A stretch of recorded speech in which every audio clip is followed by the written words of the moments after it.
Last week we listened to the story of the prodigal son from the Gospel of Luke. This Sunday it's the story of the prodigal daughter from the Gospel of John. In Luke's Gospel, the elder brother comes in from the fields and angrily wants his brother punished for what he's done. In John's Gospel, the leaders of the people in the temple want the woman stoned to death.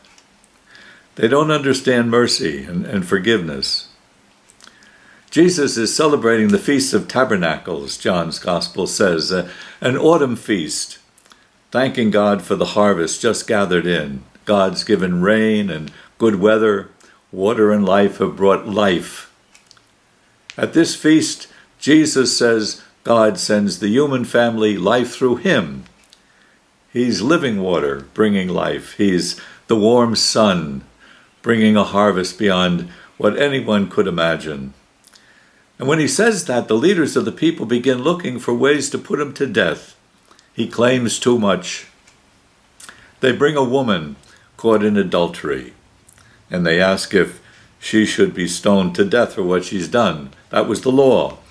So what do you say, they said, to test him, so that they could bring some charge against him. They don't care about the woman. They're after him. On a feast celebrating life, they want him and the woman to die. Jesus doesn't answer. He bent down and began to write on the ground with his finger. When they continued asking him, he straightened up and said to them, "Let the one among you who is without sin be the first to throw a stone at her."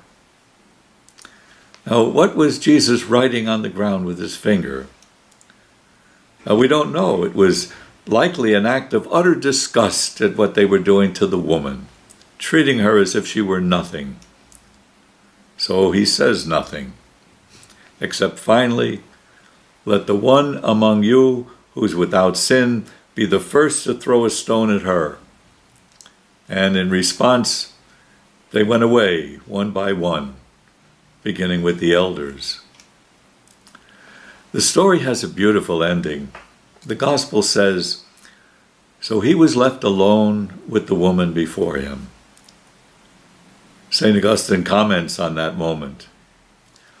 Only two remain, the poor woman and incarnate mercy.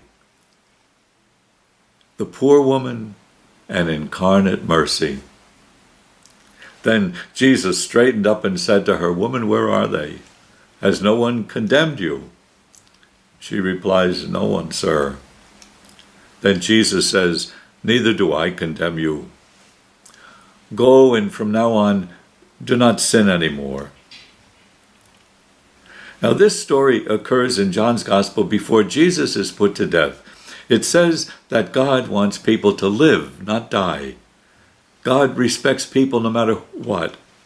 His mercy is like the rain and the sun, bringing a harvest of good things. Mercy does not condemn. Go, Jesus says to the woman. Forget what lies behind. Go forward to what lies ahead. Continue toward the goal, the prize that's promised to all. God wants you to live.